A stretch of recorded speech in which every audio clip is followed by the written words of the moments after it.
এখানকার আর একটা জিনিস দেখলাম আমি, যে কোনো দোকানের মধ্যে অনলাইন ফেসিলিটিটা থাকলেও তারা লুকিয়ে রাখে।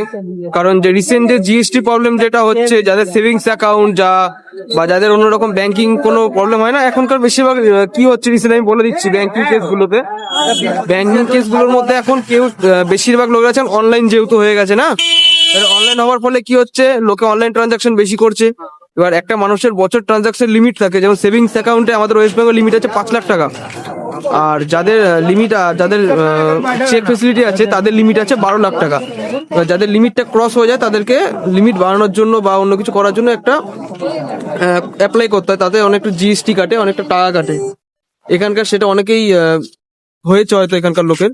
সেই জন্য এখানকার লোকে আমি দেখেছি যে অনলাইন স্ক্যানার যেটা হয় না, অনলাইন স্ক্যানারটা আস্তে আস্তে এখানকার বন্ধ হয়ে যাচ্ছে। যদি কেউ বলে সে নিজের ফোন থেকে খুলে স্ক্যানারটা দিচ্ছে, একটা বড় স্ক্যাম হওয়ার থেকে ওরা নিজেকে বাঁচাচ্ছে, যে ফালতু গভর্নমেন্টকে ট্যাক্স দিয়ে কি হবে, নাহলে তো একটা এক্সট্রা ট্যাক্স কাটে গভর্নমেন্ট থেকে। সেই জন্য অনলাইন যারা একটা বিজনেসম্যান আছে বা যারা অনলাইন নিয়ে ভালো কারবার করে, তারা শুধু এই কথাটা বুঝতে পারবে যে অনলাইন পেমেন্ট নিলে কতটা প্রবলেম হয়, কতটা কি হয়। আর এক একজনের যদি অনলাইন পেমেন্ট নিতে হয়, তো কারেন্ট অ্যাকাউন্ট করলে কি হয় বলতো, অনেক রকমের প্রবলেম হয়, জিএসটি প্রবলেম হয়, অনেক রকমের কথা বলতে হয়, তারপরে তোমার অনেক রকমের সার্টিফিকেট জমা দিতে হয়, অনেক কিছু করতে হয়। সেই জন্য অনেকে কারেন্ট অ্যাকাউন্ট করে না। কারেন্ট অ্যাকাউন্টের ফেসিলিটি থাকলেও কারেন্ট অ্যাকাউন্টে অনেক অসুবিধাও আছে, সেই জন্য অনেকে করে না। সেই জন্য প্রপার কেউ অনলাইনে এখানে টাকা নেয় না। অনেক দোকানে আমি দেখলাম, জাস্ট যদি এই দোকানটা আমি দেখাই একবার, দেখো এই দোকানের মধ্যে একবারও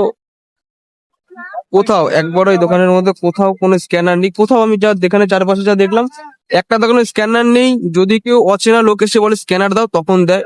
আর যেখানে আমি এখন অনলাইন পেমেন্ট করলাম, ওনার কাছে দুটো স্ক্যানার ছিল। আমি 500 কত টাকা পেমেন্ট করলাম, ওইটার জন্য আলাদা স্ক্যানার দিল। আর একটা দিদি পেমেন্ট করলো 100 কত টাকা, সেই জন্য একটা আলাদা স্ক্যানার দিল। ভেবে নাও দুখানা অ্যাকাউন্ট উনি রেখেছে, হয়তো আরো বড় অ্যামাউন্ট দিলে হয়তো অন্য অ্যাকাউন্ট দিত। অনেক রকমের ব্যাপার আছে এখানে, এটা যারা বোঝার তারা বুঝে গেছে অবশ্য। তো আবার একটা অন্য টপিক নিয়ে কথা বলবো পরে।